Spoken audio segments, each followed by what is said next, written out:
মাত্র একটা আলু আর দুটো ডিম দিয়ে এতটা সুন্দর একটা রেসিপি তৈরি হয়, না দেখলে বিশ্বাসই করতে পারবেন না। যখন দেখবেন ঘরে মাছ মাংস কিছুই নেই, তখন এই রেসিপিটা বানিয়ে নিতে পারেন। মাছ মাংস থেকে কোনো অংশে কম যাবে না এই রেসিপিটা। তো শুরু করা যাক রেসিপিটা। এখানে আমি একটা আলু নিয়েছি, দুটো ডিম নিয়েছি। তো আলুটা একটু সেদ্ধ করে নিতে হবে। এখানে একটা বাটি নিয়ে নিয়েছি। এবার আমি মশলাটা রেডি করে নেব। তার জন্য প্রথমেই আমি ডিমগুলো ঠিক এইভাবে ভেঙে নিলাম। এক এক করে দুটো ডিমই ভেঙে নেব। আপনারা চাইলে ডিমের পরিমাণটা বাড়িয়ে বা কমিয়ে নিতে পারেন। এরপর আমি একটা সেদ্ধ আলু নিয়ে নিয়েছি আর একটা গ্রেটার নিয়ে নিয়েছি। গ্রেটারের সাহায্যে আলুটা গ্রেট করে নেব। আলুটা সম্পূর্ণ সেদ্ধ না করলেও হবে, 70% মতো সেদ্ধ করলেই ভালো হয়। তো দেখুন আমি ঠিক এইভাবে গ্রেট করে নিচ্ছি। যখন দেখবেন ঘরেতে মাছ মাংস কিছুই নেই, তখন এই রেসিপিটা বানিয়ে নিতে পারেন। ছোট থেকে বড় সকলেই পছন্দ করে খাবে। বিশেষ করে বাচ্চারা তো সেরকম সবজি খেতে চায় না, তো এইভাবে বানিয়ে দিলে সবাই চেটেপুটে খেয়ে নেবে। তো ভালো করে আলুটা আমার গ্রেট করা হয়ে গেছে। এরপর আমি দিয়ে দিলাম কুচি করে রাখা পেঁয়াজ। একটা পেঁয়াজ নিয়েছি। এরপর কাঁচা লঙ্কা দিয়ে দিলাম। এরপর কুচি করে রাখা ধনেপাতা দিয়ে দিলাম। এরপর শুকনো খোলায় ভেজে রাখা জিরে গুঁড়ো দিয়ে দেব। এরপর দিয়ে দেব হাফ চা চামচ হলুদ গুঁড়ো, পরিমাণ মতো লবণ। এবার আমি একটা কাঁটা চামচের সাহায্যে ভালো করে মিশিয়ে নেব। এখানে ঘনত্বটা অনেক বেশি হয়ে গেছিলো, তার জন্য আমি আর একটা ডিম অ্যাড করেছি। যত ভালো করে মাখানো যাবে এটা ততই ভালো হবে। তো দেখুন ভালোভাবে মাখানো হয়ে গেছে, ওটা সাইডে রেখে এবার আমি দুটো পেঁয়াজ কেটে নেব। পেঁয়াজটা ঠিক এরকম সরু সরু করে আমি কুচি করে কেটে নিচ্ছি। রেসিপিটা খুবই সহজ, সিম্পল একটা রেসিপি। ঘরোয়া মশলা দিয়ে এটা রেডি হয়ে যায়। তো কিভাবে আমি বানাচ্ছি সেটাই দেখতে থাকুন। পেঁয়াজগুলো কুচি করে কেটে নিয়েছি। এদিকে আমি একটা কড়াই বসিয়ে দিয়েছি। কড়াই গরম হয়ে এসেছে। এবার আমি সর্ষের তেল দিয়ে দিলাম। এই রেসিপিটা সর্ষের তেলে বানালেই ভালো হয়। এরপর আমি 1 চামচ মতো গোটা জিরে ফোড়নে দিয়ে দিলাম। জিরেটা একটু ভাজা ভাজা হয়ে এসেছে, দিয়ে দিলাম একটা ডালচিনি, একটা তেজপাতা। ফোড়নটা ভালো করে ভেজে নিয়েছি। এরপর আমি কুচি করে রাখা পেঁয়াজটা দিয়ে দিলাম। পেঁয়াজটা তেলে দেওয়ার পর এবার একটু আমি নাড়াচাড়া করে নেব। তারপর ঢাকা দিয়ে কিছুক্ষণ রেখে দেব, এতে করে পেঁয়াজটা খুব সফট হয়। আর এদিকে আমি একটা টমেটো নিয়ে নিয়েছি। টমেটোটা এবার কুচি করে কেটে নেব। টমেটোটা বেশ বড় সাইজের, তার জন্য আমি একটাই নিয়েছি। তো ছোট ছোট টমেটো হলে এখানে আপনারা দুটো টমেটো নিতে পারেন। টমেটোগুলো কুচি করে কাটা হয়ে গেছে। এবার আমি পেঁয়াজটা একবার দেখে নেব। তো পেঁয়াজটা বেশ ভাজা ভাজা হয়ে এসেছে, কালারটাও চেঞ্জ হয়ে এসেছে। এবার আমি কুচি করে রাখা টমেটোটা দিয়ে দেব। এরপর আমি সামান্য পরিমাণে একটু লবণ দিয়ে দেব, এতে করে টমেটোটা খুব সফট হয়, তাড়াতাড়ি সেদ্ধও হয়ে যায়। লবণটা ভালো করে মিশিয়ে নিলাম। এরপর ঢাকা দিয়ে কিছুক্ষণ রেখে দেব।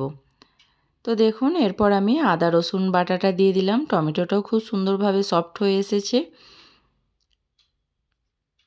আদা রসুনটা দেওয়ার পর ভালো করে একটু মিশিয়ে নিয়েছি। এরপর এক এক করে মশলা অ্যাড করব। এখানে আমি দিয়ে দিলাম হাফ চা চামচ মতো হলুদ গুঁড়ো, হাফ চা চামচ ধনের গুঁড়ো, হাফ চা চামচ দিয়ে দেব জিরে গুঁড়ো।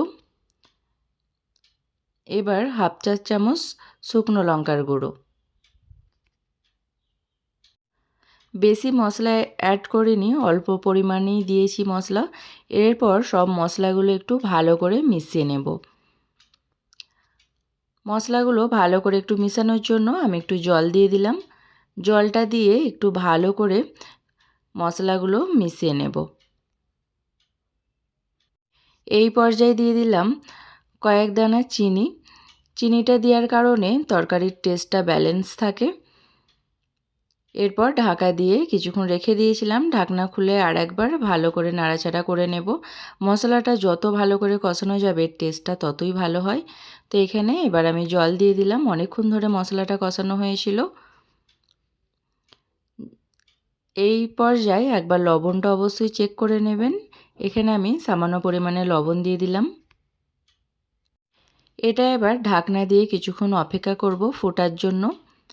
এদিকে একটা প্যান বসিয়ে দিয়েছি। প্যানে দিয়ে দিলাম সরষের তেল। প্রথমেই যে ডিম আর আলু একসাথে মিক্স করে রেখে দিয়েছিলাম সেটা এবার কড়াইতে দিয়ে দেব। বেশ অনেকক্ষণই রাখা হয়েছিল, এতে করে এর টেস্টটা আরও ভালো হয়। এবার আমি একটা খুন্তির সাহায্যে ভালো করে এটা শেপ দিয়ে নেব। ডিমটা ভাজার সময় অবশ্যই খেয়াল রাখবেন গ্যাসের ফ্লেমটা মিডিয়ামে রাখতে হবে। এরপর আমি ঢাকা দিয়ে কিছুক্ষণ রেখে দেব। ঢাকা দিলে খুব সফট হয়। এবার আমি এটা উল্টে দেব। এটা খুবই নরম, এটা খুব সাবধানে উল্টাতে হবে। এটা তার জন্য আমি এটা হাফ করে নিলাম। এটা দুভাগ করে নিলে উল্টাতে খুব সুবিধা হয়।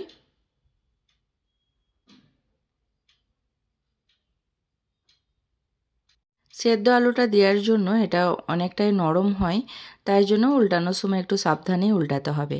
ডিমগুলো খুব সুন্দরভাবে ভাজা হয়ে গেছে। এপিঠ ওপিঠ দুপিঠই ভালো করে ভেজে নিয়েছি। এবার এটা পিস পিস করে কেটে নেব। এখানে আমি একটা খুন্তির সাহায্যেই কেটে নিচ্ছি। সাইজটাও ঠিক এইভাবে মিডিয়াম সাইজ রাখছি। এটা খুন্তির সাহায্যে কেটে নিয়েছি। তারপরে এটা হাতে করে ছাড়িয়ে নিলেই খুব সহজেই ছেড়ে যাবে। সেমভাবে আমি এদিকটাও ভালো করে কেটে নেব। আপনারা চাইলে একটা চাকুর সাহায্যেও কাটতে পারেন। আমার খুন্তির সাহায্যেও হয়ে যায়, তার জন্য আর কাটলাম না। তো দেখুন কত সুন্দর হয়েছে, খুব স্পঞ্জের মতো হয়েছে, নরম হয়েছে। এইগুলো এমনি শুধু মুখেও খাওয়া যায়, খুব ভালো হয় খেতে। দেখুন পিস কাটাটাও কত সুন্দর হয়েছে। এরপর আমি ঢাকনাটা খুলে দেখে নিচ্ছি। এবার আমি ডিমগুলো অ্যাড করে দেব। অল্প কিছু ডিম আমি সাইডেও রেখে দিয়েছি। এটা কিন্তু শুধু মুখে খেতেও খুব ভালো লাগে। সব ডিমগুলো দেওয়া হয়ে গেছে। এবার আমি দুটো কাঁচা লঙ্কা নিয়েছি। কাঁচা লঙ্কাগুলো আমি ঠিক এইভাবে চিড়ে দিয়ে দিচ্ছি, এতে করে খুব সুন্দর একটা স্মেল আসে। এরপর হাফ চা চামচ গরম মশলার গুঁড়ো দিলাম আর কুচি করে রাখা ধনেপাতা দিয়ে দিলাম। সবগুলো ভালো করে মিক্স করে এবার আমি ঢাকা দিয়ে 3 থেকে 4 মিনিট হতে দেব। 4 মিনিট পর ফিরে এলাম। ঢাকনা খুলে একবার দেখে নিচ্ছি কতটা সুন্দর কালার এসেছে, দেখতেই পারছেন। আর গ্রেভিটাও খুব সুন্দর হয়েছে। ডিমগুলো খুব সফট হয়, একবারে নরম তুলোর মতো, খেতে খুব ভালো লাগে। রেসিপিটা পুরোপুরি রেডি হয়ে গেছে। ঢাকনা দিয়ে 2 মিনিট রেস্টে রেখে আমি সার্ভ করে দেখাচ্ছি।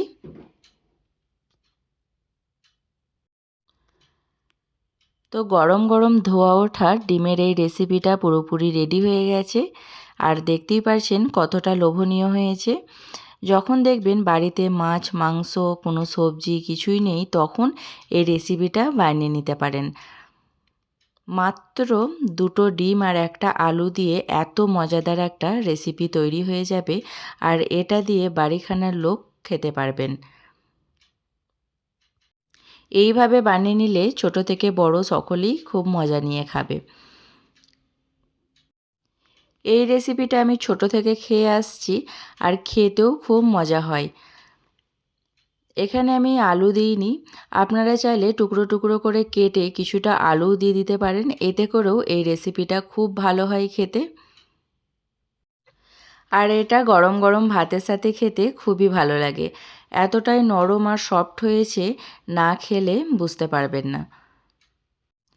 আর দেরি না করে এখানে আমি ভাত নিয়ে নিয়েছি। গরম গরম ভাতের সাথে এই রেসিপিটা খুবই ভালো হয়। এখানে আমি ডিমের এই রেসিপিটা সার্ভ করে নিচ্ছি, আর মাত্র একটি পদ দিয়েই এই ভাতগুলো খাওয়া হয়ে যাবে।